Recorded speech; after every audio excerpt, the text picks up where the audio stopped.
Pastor Jenny here on my way to work. I interrupt regular programming to talk about crime. As you guys know, I'm a crime aficionado too, so let's talk about it. And I came to you maybe a month and a half ago, and I told you that Scott Peterson, the guy that was convicted like 16, 17 years ago for the murder of his wife, Laci Peterson, and his unborn child. She was pregnant when he killed her. I told you that his death sentence was vacated. And the reason it was vacated, for those of you that do not know, Scott Peterson killed his wife, Laci, and his unborn child, and he was sentenced to death. Convicted, of course, and then sentenced to death by a jury of his peers, as the law would say. But what happened is, what happened in the appeal, and the reason why his death sentence has just been vacated less than 2 months ago, is because it was discovered that the original judge, had eliminated from consideration jurors that had a very hard time condemning someone to die. So there's a big difference between a juror that says, I would never be able to sentence someone to die, versus someone that says, you know what, I have a... hold on, my car was just stopped. There are some pigs on the road, and I think the policeman want to save the pigs. The pen of the pigs opened up and I think a pig was just hit, and there were more pigs on their way out of the pen, and the police are going to close the pen, and now the piggies that were on their way out return. Oh my gosh. Only in Bradenton, Florida. This is actually very hilarious. Okay. So at any rate, sorry guys. So there's a difference between someone that says I would never be able to send someone to die, versus someone that says it would be very hard for me to inflict the death penalty, but given the right arguments and coming to the conclusion that this person deserves to die as a result of their actions, I could. And there were jurors that were on that second category that were eliminated by the judge. He did not want anybody in that jury that would say, I would have a hard time condemning someone to death, but I could be persuaded. Well, that's wrong. Ideally, you want everybody in a jury to have a hard time condemning someone to die, because that's a pretty huge decision, right? If you falsely convict someone and they go to jail, that decision can be reversed.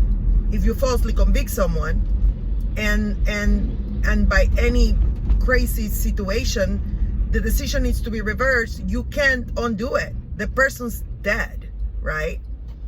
Also, as a Christian pastor, I believe that the death penalty is not necessarily out of the question, but as a Christian pastor, I believe that as long as someone's alive, they have hope.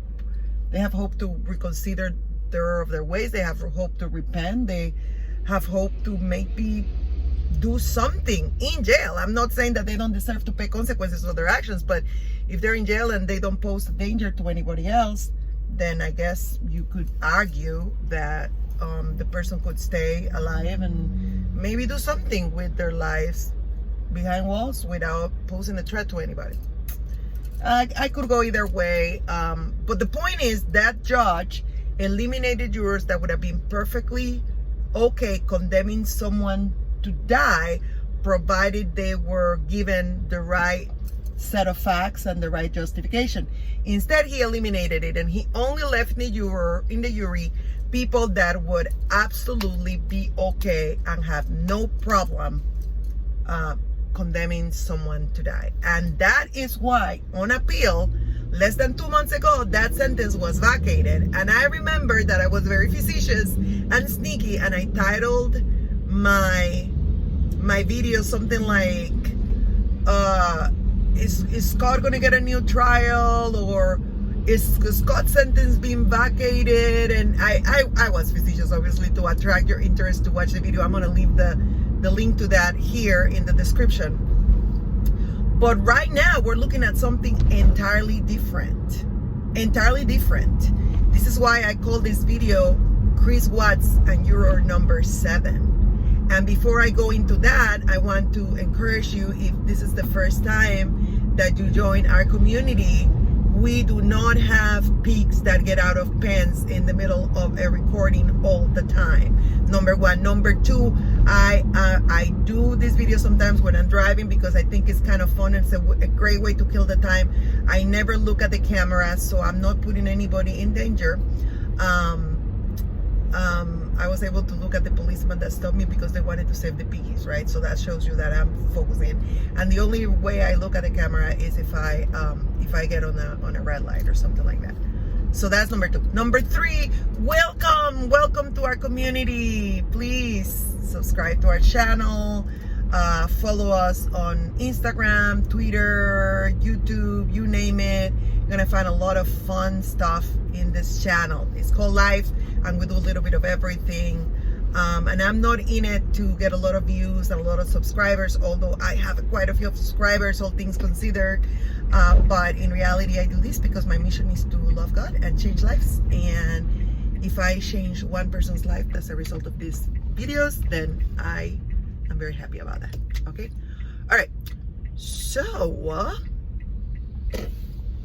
the reason that Scott Peterson's overall sentence, this time I'm talking about his overall sentence. I'm getting to work, by the way. I am parking right now, so I'm gonna look now at the camera. The reason that there is a possibility, I don't know, obviously I don't have access to the evidence, right? I used to be an attorney way back when, but I was not a criminal attorney. But I love like crime and punishment, and love to see bad guys going to jail, and I'm saddened by crime. And I always like to talk about some cases because they show us the darkness of human condition and how without God it's kind of hard for us to do the right thing sometimes. But the reason that there is a possibility, I'm not saying it's a fact, but that is a possibility that is being seriously considered right now by a superior court, is that it has been discovered that one of the jurors did not disclose, one of the jurors that was actually selected for jury duty, juror number 7, is a lady that had faced assault by her boyfriend while she was pregnant. I am going to repeat that. This juror, prior to the case, had faced an assault, had filed an assault accusation against her boyfriend or her significant other while she was pregnant. Can you hear the similarity?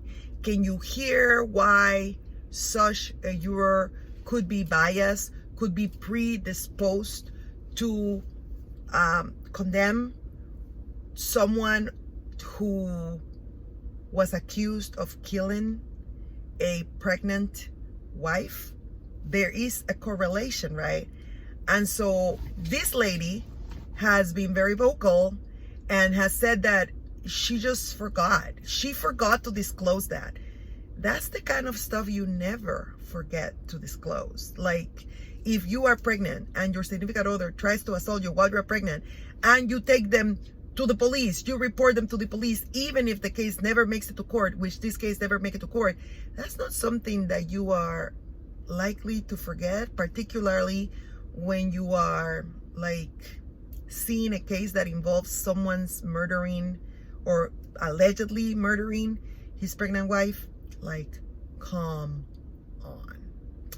And so this is why the superior court is seriously considering whether there's enough evidence and whether there's enough predisposition for this juror to have been biased to the point where she could have tilted the balance against Scott Peterson's conviction. We're not talking about the death penalty anymore. That has been vacated. We're talking about actually him being found guilty.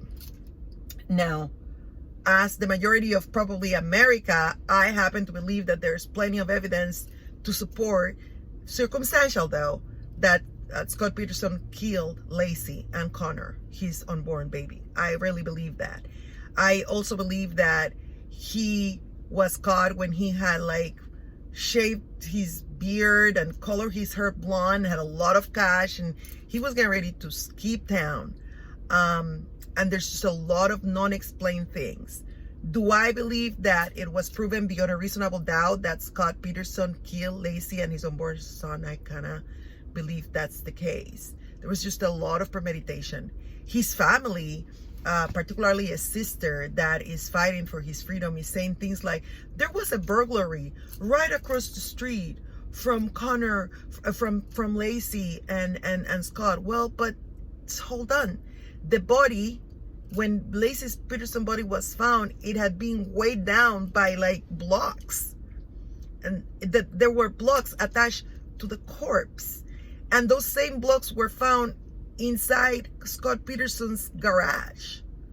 And Scott Peterson was trying to sell the house in a hurry and get rid of everything that was in the house, and at some point stop communication with Laci's family, who originally defended him. So there's just, for me, there was plenty of evidence to prove beyond a reasonable doubt that he is guilty. Unfortunately, or fortunately, in the case of defendants that are innocent, because there are defendants that are innocent, the law is the law, and it establishes that jurors that are biased, that are very eager to vote one way, should not be in the jury, because if they have their minds made up, then they can like really like tilt the scale against a defendant that could potentially be free. You know, in law school, they taught us that it is better for a guilty man to go free than for an innocent man to go to jail. I know that's a very, very harsh statement, and one could argue, no, hold on a second. A guilty person might continue killing, or a guilty person might continue hurting others. That's true, but what this principle is saying is, it's comparing it to the fact that an innocent man is in jail.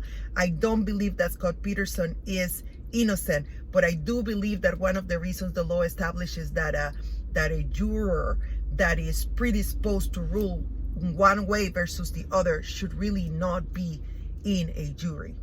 Now, I'm going to tell you, this woman has not been free of controversy. Even during the trial, people that were following the case would look at her and were concerned because she was like a redhead, just like me. She was probably a natural redhead, I'm not sure, but she was like a redhead, and she kept looking at Scott Peterson, and people were so concerned, like, oh, I wonder if that juror likes him. I wonder if he's gonna free because of that juror. In reality, she hated him. One of the reasons she was looking at him was because she was pretty biased towards him, and now we all know why. And wouldn't it be horrible if Scott Peterson is granted a new trial, and witnesses and the state has to go through all the expense and all the effort to retry him, because this juror that apparently, allegedly had a vendetta against anybody accused of attacking a pregnant woman didn't disclose that, and so her bias could come back and haunt her. And think about the family of Laci. Think about it. I mean, this woman could really screw up things royally for the prosecution, for the state, for the family, for the witnesses, for the rest of the jurors that went through an agonizing few weeks of testimony in order to condemn this guy. I mean, this could be disastrous.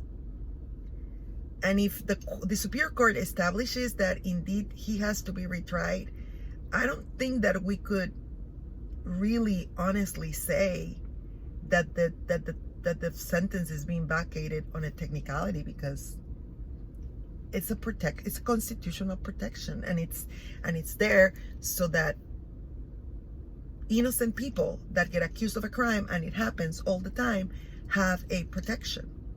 And so that jurors go to deliberate not with their mind made up, but willing and able to consider all the evidence and make a sound judgment. I do believe that Scott Peterson kill Laci, and so did at least 11 jurors. The problem is you can reach a guilty verdict in a criminal court by consensus or majority. It has to be an unanimous decision. And one juror that is predisposed and biased can be the difference between someone being found or guilty, condemned to spend some or the rest of his life in jail or not. So from the perspective of my position as a regular human being that saw the case and followed the case very closely, and being convinced that Scott Peterson did kill his wife and unborn child, I hope that there's not enough evidence to substantiate that this juror was deceitful. But things are not sounding very good. So I'll come back and talk about it. In the meantime, I'll stay put. I'll keep you guys posted. It was really nice talking to you about this, guys, and taking a little break from my regular fitness and spiritual motivation, and to talk a little bit about crime, which is sad, but also a little bit entertaining sometimes, and very, very interesting for sure. So I'll talk to you guys later. This was Pastor Danny. Hit subscribe if you haven't yet. Lots of criminal cases that I've covered, and I'm also leaving a link in the description of this video. I love you guys. Remember, we're always better when we're together. Keep your comments respectful, even if you disagree. I'll talk to you guys later. Bye.